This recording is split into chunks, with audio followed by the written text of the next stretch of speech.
Hey, Glenise, welcome to the show. Hey, Brittany. So happy to be here. Thank you for having me. Oh, it's a pleasure to have you. Where are you calling in from today? The nice ATL, beautiful weather today. So Atlanta, Georgia. I love it. I've been seeing some more tech come out of Atlanta. It's really exciting. And what I've found is that people making their venture fund or their startup in Atlanta are very proud that they're in Yes, Atlanta. Is that the sense that you get there too?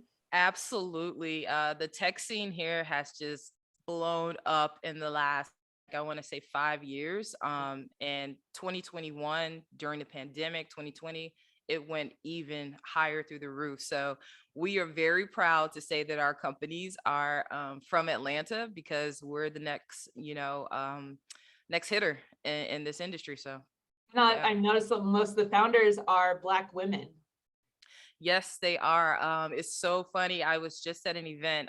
So I am a member of the Gathering Spot, which is a co-working space here in Atlanta that is geared towards the Black founder. And so I was just in a room with a whole bunch of tech founders, and like I want to say about 70% were women. So that was Oh, yeah. so awesome. Oh, hell yeah. I love that. I freaking love that. Well, I want to learn more about you. A lot of these interviews, I kind of already know the guest a little bit. So this is really fun for me to actually learn about you right now on record. So, we have a lot of listeners that are aspiring entrepreneurs. They want to hear their story too. And so feel free to really walk us through, like, where are you from? Did you go to school? Did you have a career before this? And a little bit of your personal story. I think it has something to do with the product you're creating. So and you can bring us up till today and what you're working on.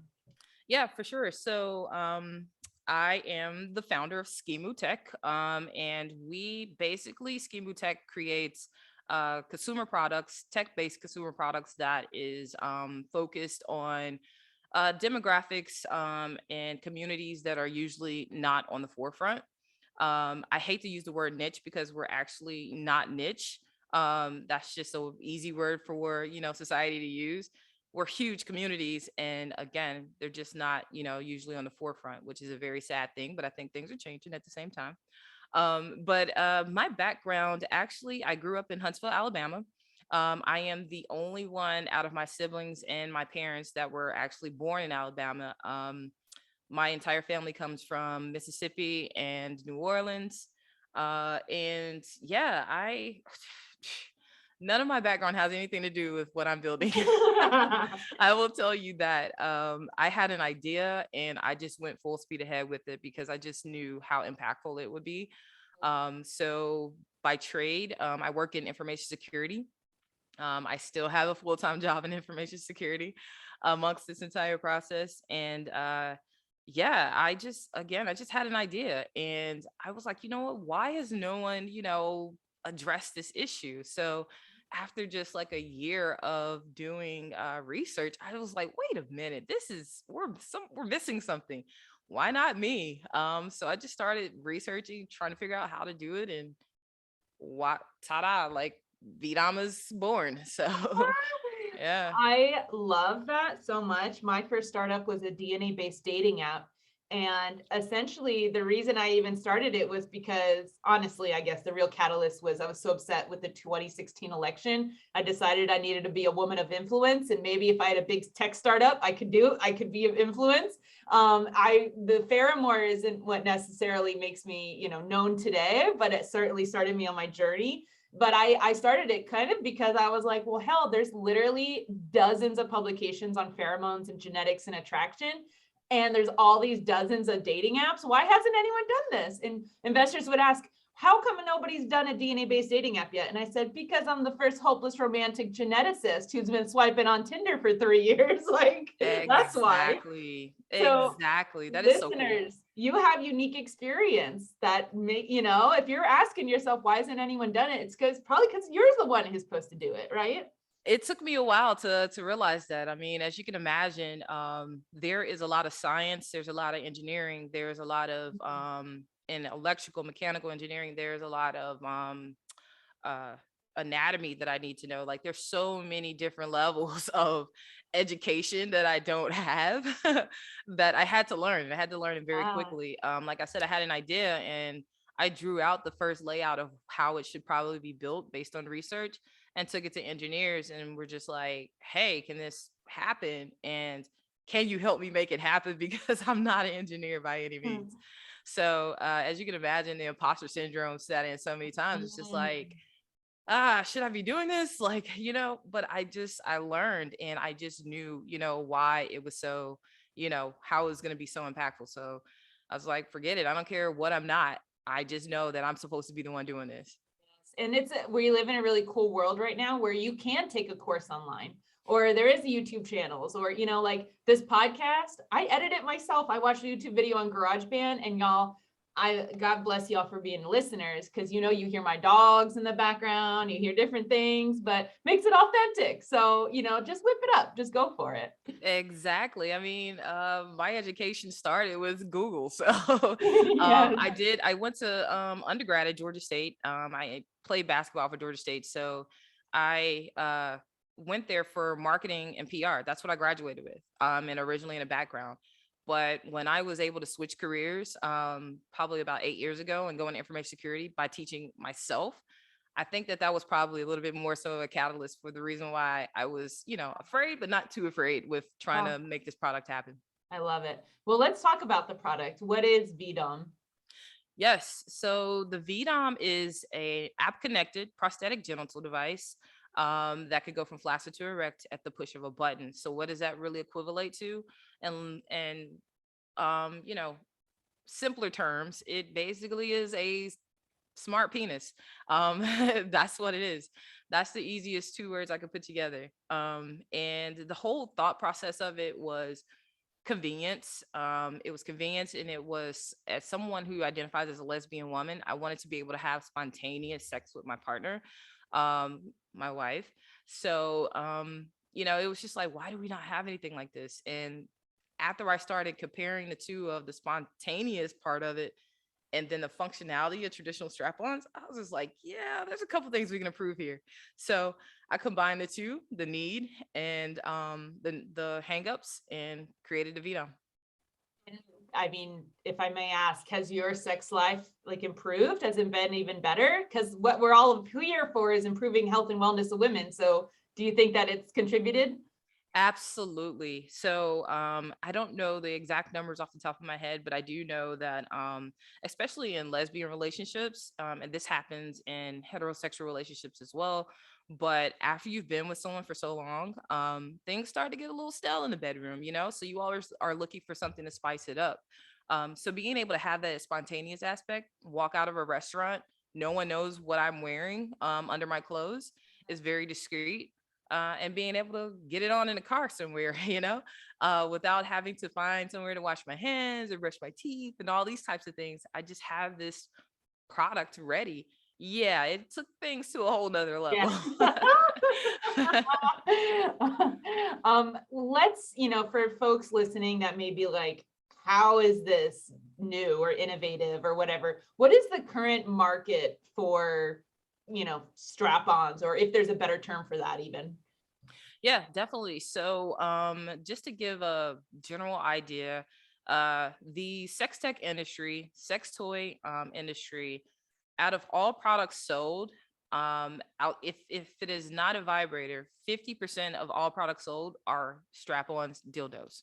So Wow. yes. So just to give you an idea of, They're not why. even that great. So I'm like, what? Yes, that was one of the first things that told me, okay, yes, we're on to something. Because yeah, and it doesn't matter what walk of life you're from. I spoke with a lot of different sex toy store owners around the world, and every last one of them said that 50% of the people that come in there to buy a product are heterosexual men with their wives or their girlfriends. And they're coming in there to buy strap-ons. And so that was just mind-blowing as well. So it just, attaching all those dots just made me realize, like, whoa, there's really an industry here for this.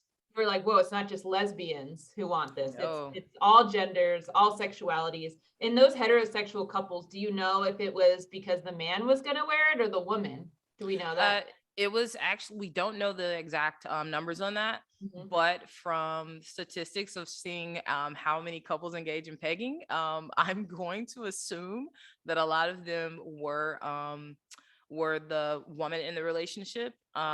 So I believe that that's the case, but at the same time, comparing that to the statistics of people who have, erectile dysfunction and use strap-ons, or people who are born with a penis but it's a micro penis, those types of numbers are astonishing. So I'm guessing it could be a combination of two, but Be I'm the not men sure. as well wearing it. Yeah. What Yeah. is the history of strap-ons? Do you know the history? I mean, I know dildos have been since the Stone Age. We've found, artifacts that about sexual pleasure. Do we know any history here of, artificial or prosthetic penises? I cannot remember the initial date off the top of my head, but we made a post about this a couple of months ago, where the oldest dildo, it definitely ages back by more than 500 years. So we know that for a fact. Like, one of the first ones that were found as an artifact, when they finally figured out what it was. Uh, They were like, oh. yeah, exactly. It was literally made out of stone. And yeah, it goes back like probably way more than 500 years, but I'm just going to say that safely. But it's Yeah. definitely been around for a long time, and it has evolved, Mhm. for sure. But I feel like it's sort of kind of just in a standing holding space right now. And that's why we were even luckier to be able to bring a product like this, because it takes things with the dildo strap on to another level. Whole new level. And so I'd like to share a quick story here. I'm always very honest in the podcast, and people around the world know more about my sex life, I think, than some people should. But I in college, I was like, oh, I'm straight, I'm heterosexual, but then I would talk about women and how attractive they were. And one day I was studying with this guy in a study hall, and he was like, so you're lesbian or bi? And I was like, oh, no, I'm straight. And he was like, I've never heard a woman talk about other women as much as you do. And I was like, huh. And it kind of was like the first ever time I kind of questioned it. And I was like, oh yeah, I do like compliment, like talk about girls and how sexy they are, whatever. And then I had a bunch of drunk escapades in college. And what I learned was the next morning, I was so excited for us to get breakfast or go hang out, and they were like, whoa, we were so drunk, I can't believe we did that. Like, they were, and I was like, oh yeah, crazy. So like, you don't want to do it again tonight? Like, what? And so then that was some additional data, and it led me all the way to, I had an amazing woman in my life, and we were originally friends. We matched on Bumble, and we kind of laughed about it, like, haha, like, here we are. And then we both kind of like, but hey, like, do you want to, like, and we were both in this like kind of experimental stage where we were like, we want to check it out. And so we went to a sex toy shop, and I said, I'd like to buy a strap on. And they said, okay, here's your selection. And okay. And I said, well, where's the piece that pleasures me? Like, okay, these go like around my thighs, or this goes around my waist, or there's like these boxers that has a hole in the front. And I was like, but where do I get? And they were like, oh, like, loving a woman is a selfless act. And I was like, that kind of sucks. Like, what? It is absolutely crazy. Yeah. And so that was my first kind of experience where I was like, wait, who's making these then? Because if a woman was, they might be like, okay, some for her, some for me, right? Like, who was doing this? And then throughout my experience, I can absolutely appreciate the energy that a phallic object has on my body. And I'm a woman who doesn't necessarily want to walk around with a flaccid, something, but there is something magical of when I'm dating a woman. There's some interesting like masculine energy that I identify with it, and it feels so good. And it's this really cool part of me that I love, that I'm like, I'm fluid in that sense. And I don't necessarily know all the words or labels, but also like, don't put me in a bucket, like whatever, Exactly. and so, that's my experience of, and I've actually talked on previous sex tech episodes about like, we need to innovate for strap-ons. So when I saw your reach out from your PR Wow. agent, I was like, hell yeah, we need this. But talk to me a little bit more about so the upgrade from what's currently available to yours is obvious, right? Yours, like, it's tech enabled, it's on your own mark of, going hard and soft, and it's you can wear it all day, right? It's not like this giant purple boner like you would be walking around with, right? It would be a flaccid device. But what are the health implications of being able to have that? Like, mental health implications, and then like physical, I guess, for the males wearing it. So walk us through that a little bit, that this isn't just, hey, a new really expensive sex toy. This is like, you're literally improving the health and wellness of people. So help walk us through that, please. Absolutely. So what we learned, and let me start from the very beginning. So, as a person who identifies as a lesbian woman, as I mentioned before, again, the whole thought process was, spontaneous sex. That's where it really started at. As I started to do more and more research, I started talking with more in depth with my transgender friends, who we probably never talked about, the types of surgeries that they, preferred, or some of the options that are out there for something that is bottom down. Having those conversations and then a little bit more research made me realize, okay, whoa, this is like way beyond just, spontaneous sex. This is like, can be life changing from a feeling of wholeness, from a feeling of being empowered by being able to actually perform when you're ready and when you want to. This is an option that you don't have to go into a sex store and grab a strap on that you have to actually just take on and take off, assemble every single time, which takes a little bit away from the human factor, because you have to do something multiple times to get to where you need to get to. And then there's a little bit of awkwardness that comes with that sometimes. That was one focus. And then the other focus was that the only other option outside of a strap on, if this is life changing for you, if it's impactful for you, is surgery or a medication, which when you start, having an only option that is medical related, in a sense, that gets a little sticky for people. There's so many reasons why a lot of people can't have surgery as an option. There are people with comorbidities. There are people with certain types of financial constraints. I mean, it's like very expensive to have surgery to, fix Maybe things they down work low. at an hourly wage job. They can't take off 2 weeks or have And complications later. exactly. Yeah. Exactly. So once we really learned like what we were providing an option for, what we were up against, we realized, okay, hey, this is even more important, because people shouldn't have to make those types of life decisions to be able to have a feeling of wholeness, and then a feeling of being able to have sexual pleasure and interaction with their partner whenever they want to. Let's increase the options and the timing and all those beautiful things. And that's what we realized. So that's why, we changed our messaging a little bit. I definitely always say that was made for the LGBT community in mind. But then when we realized there were so many other impacting communities, we changed our messaging to let people know, hey, this could be an option for you as well. Even if you have erectile dysfunction, you're going in, you're buying strap-ons. Hey, let's give you something else that actually fits a little bit flush to your body. It can be worn all day, and you don't really have to, have those moments where you have to take something off, put something on, all those good things. So we just realized full circle how impactful it would be. And yeah, we just went full speed ahead. Love that you have different sizes, 3 different sizes, and you have 3 different colors. And they're all like human colors. They're not purple. There's no butterflies on it, right?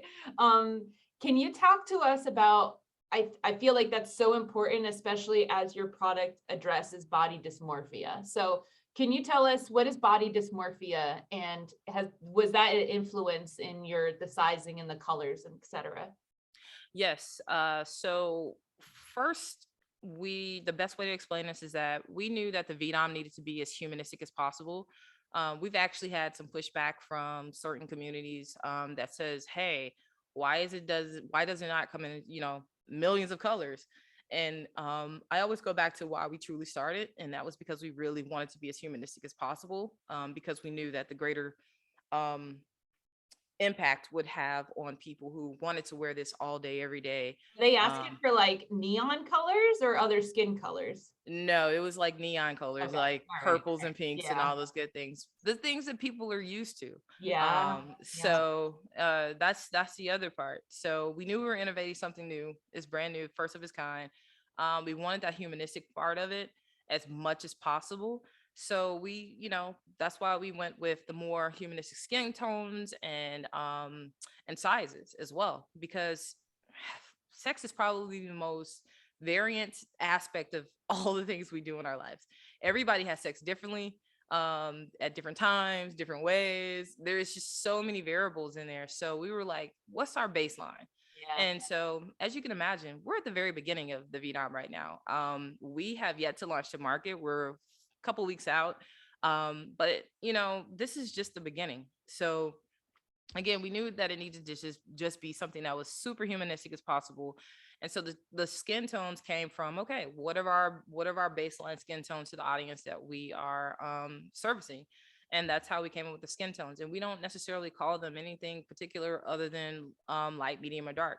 We do want to be able to enhance that in the future and give custom colors so that it's even more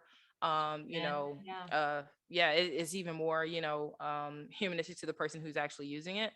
But then also we realized one of the other variables is that a lot of people who are on the receiving end of this product, they don't like the whole theory of bigger is better, you know what I mean? So everybody doesn't want an 8-inch, everybody doesn't want a 4-inch, everybody doesn't want a 6. They want what is going to be most comfortable for them, which is important when you're talking about buying a product that you're going to use with your partner. So that's why we have the different variations. I will say that after research and just seeing how our pre-order purchasers were buying, we did decide to take away the 4-inch option. So right now we actually are down to just a 6 and an 8-inch right now. But we still have the 3 skin tones. Does it have testicles? It does have testicles, and I will tell you some of the funniest stories. Some of the same people who are looking for, purple or pink colors, they hate the testicles. Well, I mean, it sounds like their product already exists in the sex toy shop then, like testicles, purple dildos, yeah. Exactly. And that's what I had to explain to people is like, I understand, but we are trying to focus again on that very humanistic aspect. But in addition to that, our testicles are very important.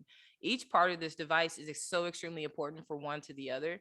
It actually houses a lot of the back end of the device itself. So you wouldn't be able to get an erection without the balls. The one time that I will say, as a lesbian woman who believes that the balls are so important. That's so interesting. Like, actually, it's a storage unit, and I mean, I guess they really are storage units anyways. So exactly. That's hilarious. That is so awesome. Yeah, this whole like the coloring and stuff. I was friends with a woman, and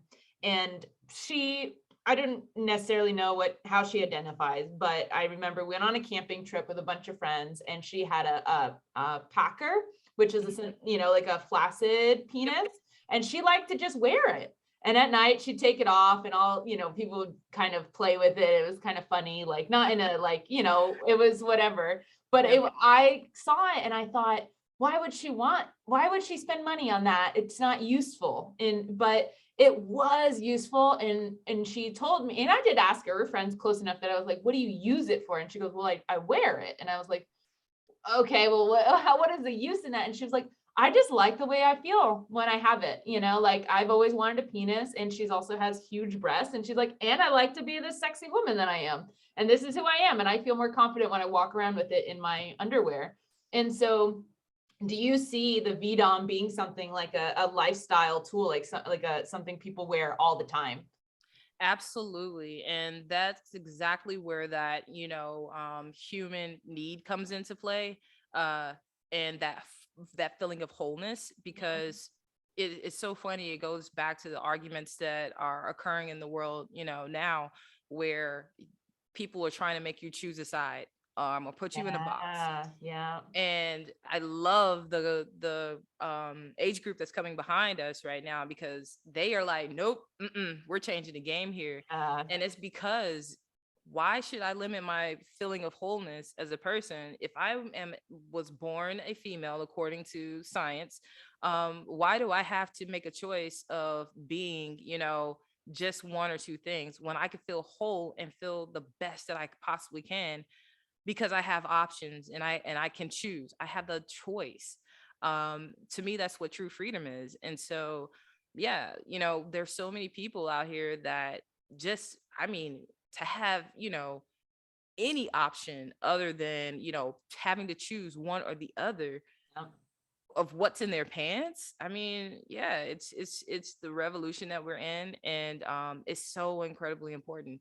I don't want to drop out too many statistics, but one thing, just the feedback from some of our pre-order recipients or people who've just heard about the product. I'm getting emails that are just saying, like, oh my gosh, I will feel so much more comfortable as a transgender man to go into a urinal now, because there's nothing, I don't feel awkward anymore, because I can just pull out and, be able to do such a thing. Which I will say, our first version of the VNOM does not have STP, but it is absolutely on our timeline, very What's an close for STP? release. STP is stand to pee. It's like the urine Yes. would go through it. Exactly.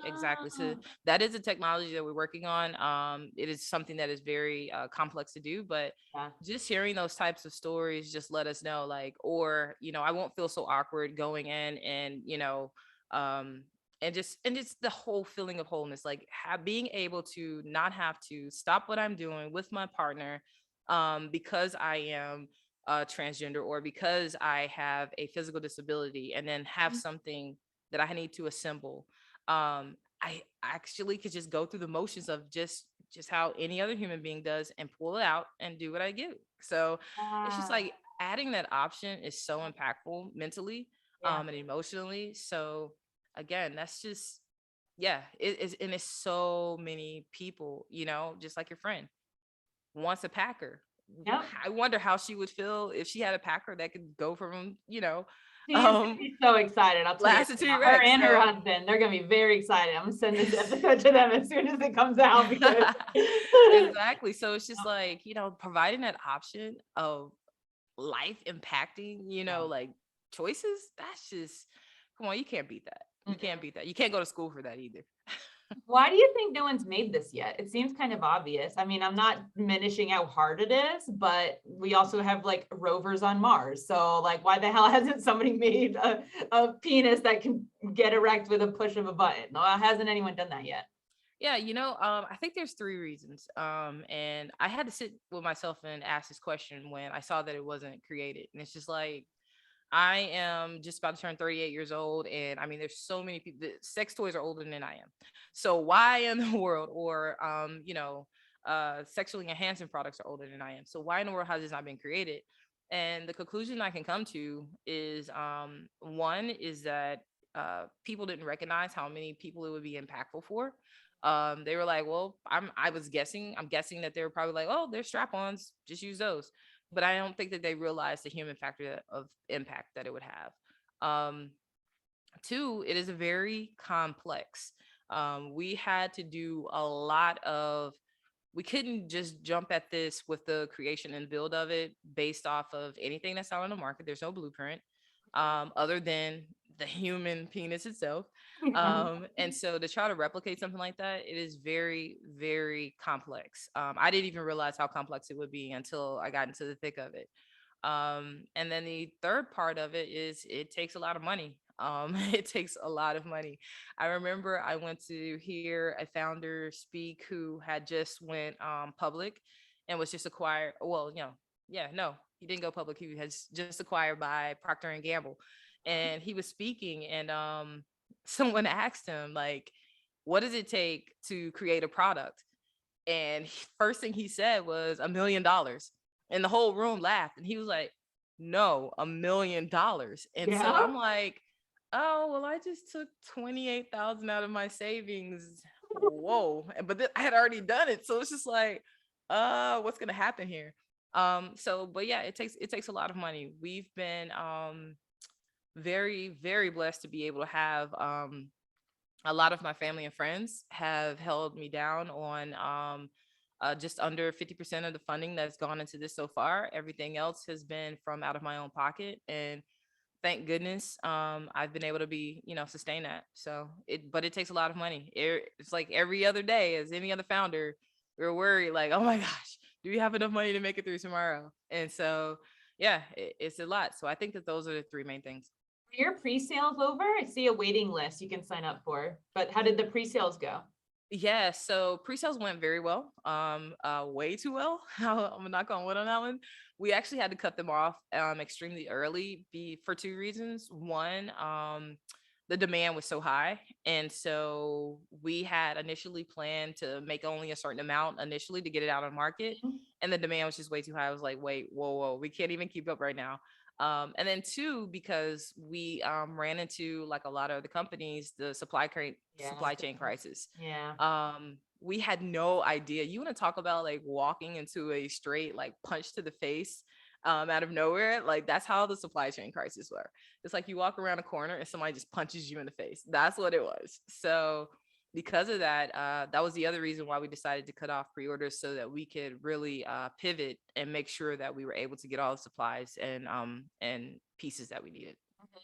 Um, how have like, you said, you've been funded by family and friends, and that's usually a first round. But how have investors received this, or pitch competitions or conferences?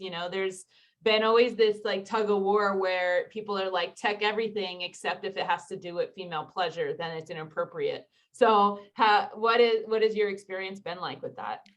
So we are just now opening up our true fundraising round. So I've done a couple of touches of just talking to investors here and there that are institutional investors over the last like maybe 6 months, and it has been a very interesting road. I've Yeah. probably talked to about 100 so far just in the Yeah. last 6 months, and what I'm finding is that I'm having to do a lot of educating, Yeah. a lot of educating, Yeah. because as you know, the investment world fits a certain demographic. And that usually doesn't include someone who is, well, I will say like majority of the time, it doesn't include someone who is a Black lesbian female. It does not include someone who has had an anatomical restriction of their genitals. It doesn't include someone who identifies as transgender or who has a physical disability. So because of that, you're talking to people and asking them for lots of money who have never experienced the problem that you're solving. So it's taken a lot of education and a lot of, this is the reason why. If I could just get you into the shoes of the person who needs this, it would hit you like a ton of bricks. And maybe I'm not doing a good job of that, but we're still working on it. We're still working on it. But now that we're getting ready to go into our full fundraise, we're adding some new team members. I think that we'll have a dynamic team that'll be able to help get the message across a little bit better. Awesome. It's a very similar story to most women's health companies, where they're literally teaching investors that women don't use one tampon for their whole menstruation cycle, right? Like we're Oh my doing some gosh. really basic 411, like vagina versus vulva, like all of these things. And one thing I also find is that even when some people in the room actually do understand the problem, these are such quote unquote taboo topics. They're not raising their hand and saying, oh, I have a micro penis, I wish I had this, right? No, they're keeping that to themselves, because we have lived in such a stigmatized environment that they're not going to raise their hand. If they're a woman, they're not going to raise their hand and say, I have fecal incontinence, poop comes out of me too after my pregnancy. Like we're not opening up about these things. And so it seems niche, quote unquote niche, because the investors have quote unquote never heard about this issue, but it's a societal, because of that, that's how they never heard about it. And it kind of reminds me of, you said your first point as to why you don't think this has been created yet. You said, sex tech innovators have historically been male and hetero. And so they thought about what women want. And they thought we all wanted butterflies that vibrated and big, giant, veiny 10-inch things like, and now women are in the game, and people of different genders and different sexualities are in the game saying, actually, this is what a lot of bedrooms actually want, Exactly. I mean, sincerely, how many strap-ons have you ever seen that were 6 inches? How long has that a 6-inch strap-on been out there? Not very long. Usually they were huge, big things. This is what women want, blah, blah, blah, blah. Or and it's just like, whoa, wait a minute. Who told you that? First off, so I think it definitely, I don't even speak about the taboos anymore just because it's just so obvious. So I just leave it at we're educating. But the taboos are just hilarious, especially looking at the back end statistics. Being able to talk to those sex toy store owners and them telling me that half of their clientele comes in to buy a strap on are like heterosexual men, for so many different reasons. So well, I say heterosexual men with their partners. I say that. But yeah, it's just astonishing that I still have to work so hard to even educate. To me, it would just be like a no-brainer, especially which is why a lot of times we go into these meetings and we're focusing on both the lifestyle and the medical side of the product as well, because of that reason. So we're trying to drive it home, like why this is so necessary. So it's a task. I'm a fan of pitch however the story gets you funded. Exactly. One of my favorite stories is Flex Disc, which is like a menstrual cup, but it's you can throw it away.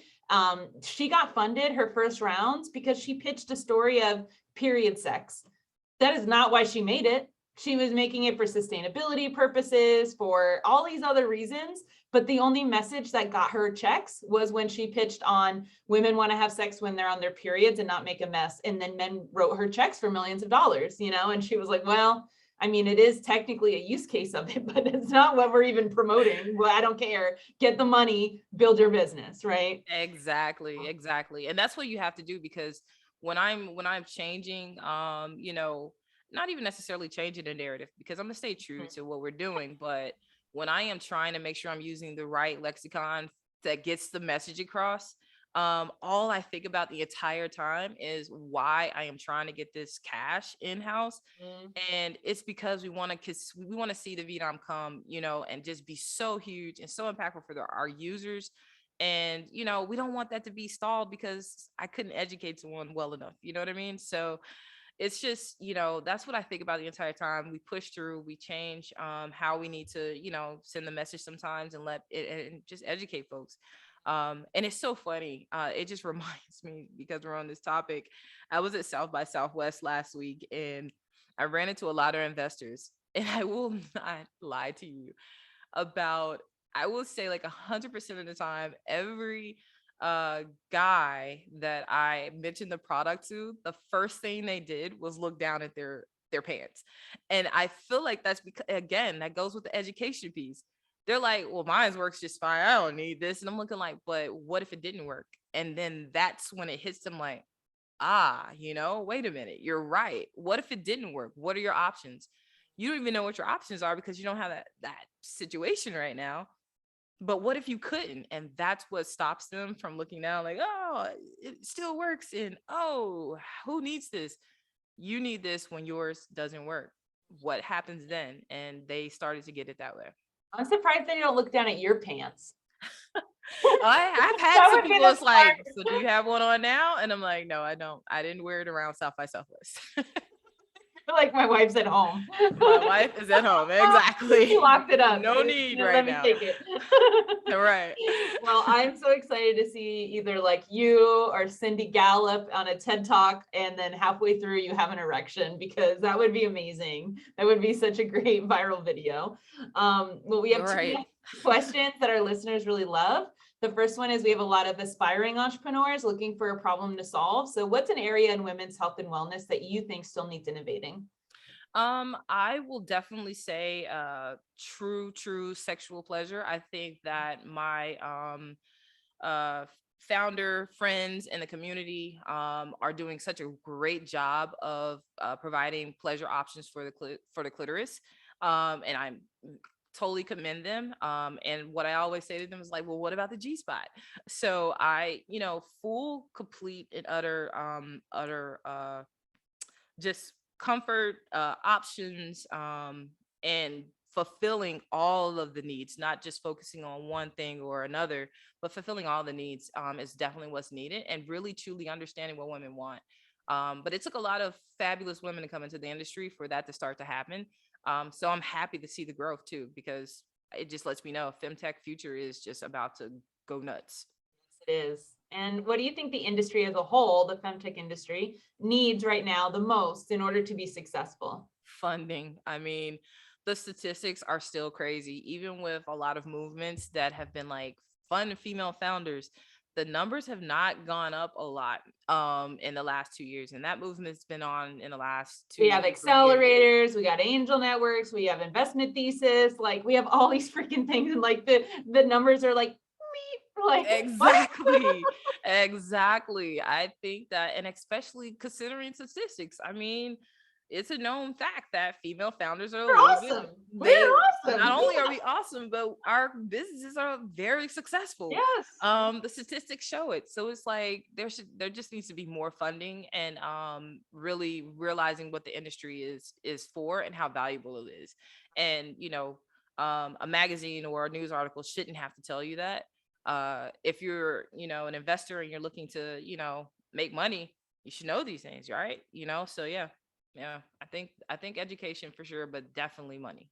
There's a lot of things I think investors should know and they don't. So I'm always telling founders, hey, you're probably actually the smartest person in the room. So just don't be nervous. Glynis, this has been so awesome. You're amazing. This is so important. It's innovative. It's, some people may say, Britt, this is a women's health podcast.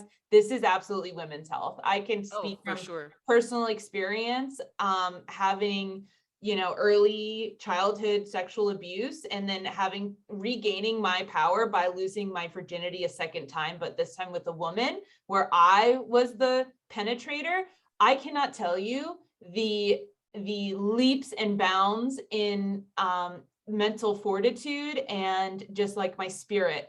I felt like I got power back, and I will be forever grateful to that woman who I dated, and also that experience. And it was really, really beautiful because I asked questions and it was just so intimate. And I really feel like it was a huge turning point for me, where my body was no longer just something for men to use, but instead it was for me to enjoy as well. And currently I'm in a heterosexual relationship and this is going great and wonderful, but like that experience was so powerful for me. And so I can't even fathom somebody who on the daily basis wishes to have that kind of healing and that power, being able to have a product like yours where they don't have to pull out their big box of things and change and put it on and all that stuff, right? You can just kind of live. You're just living. And I love that. Exactly. And I have to echo that, as I mentioned, me and my wife have been together for 13 years. And so as you can imagine, day-to-day life has, sort of pushed the sex life to the side, because we had so many options in our house, so many options in, and what we utilize to pleasure one another. And so being able to have something like the VDOM and have that spontaneous anytime, anywhere, I mean, it shot our, sex life way up to the point where we got back to the room, you know what I mean? So we got back to just a whole nother level of intimacy. So exactly. Oh. That's all it's about, is options, choices, and yeah, pleasure. Everyone, go get yourself some, because this is the world we're living in now. We all deserve good things. The world is a hard place. Let's all feel it. Have some good orgasms, all right? Feel good about ourselves. Exactly. Yes. Like seriously, sex is on a hierarchy of needs. We clearly need it. Thanks so much for your time today. Thank you so much for having me, Brittany. I appreciate it. Awesome. I just ended the audio. I'm going to save it real fast. You were awesome. You're a rock star. I was not getting my words out like I usually do, so please Oh, forgive you me. did great. No, Oh my gosh. Like I was like, geez, did I even answer the question? I'm sorry. It's just been a long week. Oh, So and it's it's Monday, Monday. but I was like, it's like I don't feel sorry. like my week ever breaks up anymore ever since I started this product. So Yeah. forgive me. Yeah, I remember there was a time when people would say TGIF, and I'm like, what does that feel like? Like I Exactly. forgot what that felt like. So What day is it? Is it yeah. really Friday? So yeah, trust Or me. when people tell me about federal holidays, I'm like, oh, President's Day today? Oh, you're all off work? Oh, like, Exactly. Exactly. okay. Exactly. Well, please let me know however I can help you. I'm pretty well connected. Obviously, I'm kind of the lady of Femtech, but sex tech is a big part of that. So, and then I'm connected to the investor community. And are you connected to Amboy Street Ventures yet? And Carly? No, I have actually, they're not on my list. I have like a big running list All right. that I'm working on all the time, and I don't have them on my list. All I right, haven't so heard of them. here's the name, Amboy Street Ventures, and the girl I'm going to introduce you to, her name is Carly. It's a new sex tech fund, so they're only doing sex tech. Are And, you serious? Why haven't I uh-huh, heard of this? yeah, I don't know. Carly has been on my show, so you can look up her episode if you'd like. But I'm going to make an intro for y'all. Oh my gosh, Brittany, that would be amazing. Yeah, absolutely.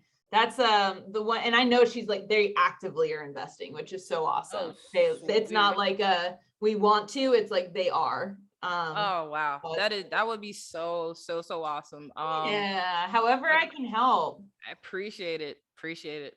Mm-hmm. And then, so before I forget, we do have one last question for you. Yep. So all the episodes start with your voice, the guest's voice, introducing themselves. Okay. So how it goes is that you introduce your name. So you say, "Hi, I'm Glenise Kennard.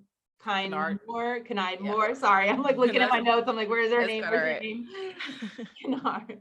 Kennard Moore, founder CEO of How about can you say VDOM? Yeah. Okay. I usually say founder and CEO of Skimu Tech and the creator of the VDOM. Is that Oh, okay? that's perfect. That's Okay, perfect. cool. Yes, Cool. yes.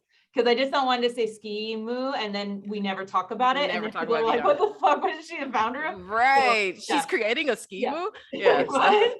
So, and mentor of VDOM and Femtech to me is, and then you Okay. give some kind of statement that is what Femtech is or means to you. And usually people associate it with what they're about to talk about. So for you, I would recommend something like, and obviously it's your words, you decide, but for brainstorming here, like Femtech to me is, liberating gender and sexuality norms for people to feel happy and healthy in their bodies, or I don't know. That's what I would say for you. It usually Okay. is something that you're always walking around saying to people. Understood. Just let me know when you're ready. Are you ready? Do you have something in mind you want to say? Yeah. Let me just make sure I wrote this out in my brain right. Yeah, yeah.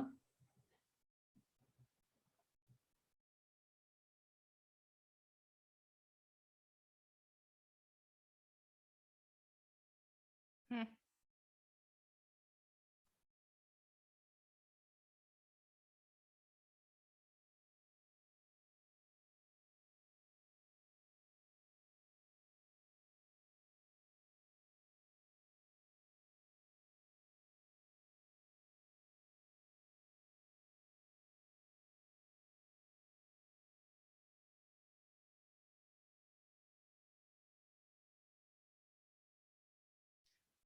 All right. Cool.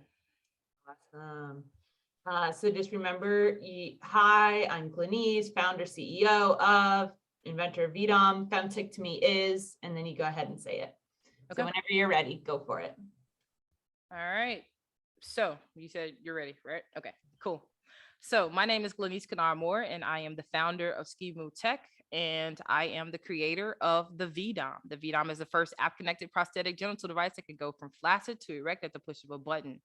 Femtech to me is about democratizing sex and empowering people with the right to choose what's for them and what's for their bodies. Perfect. That was perfect. Excellent. Drop Okay, the cool. mic. Awesome.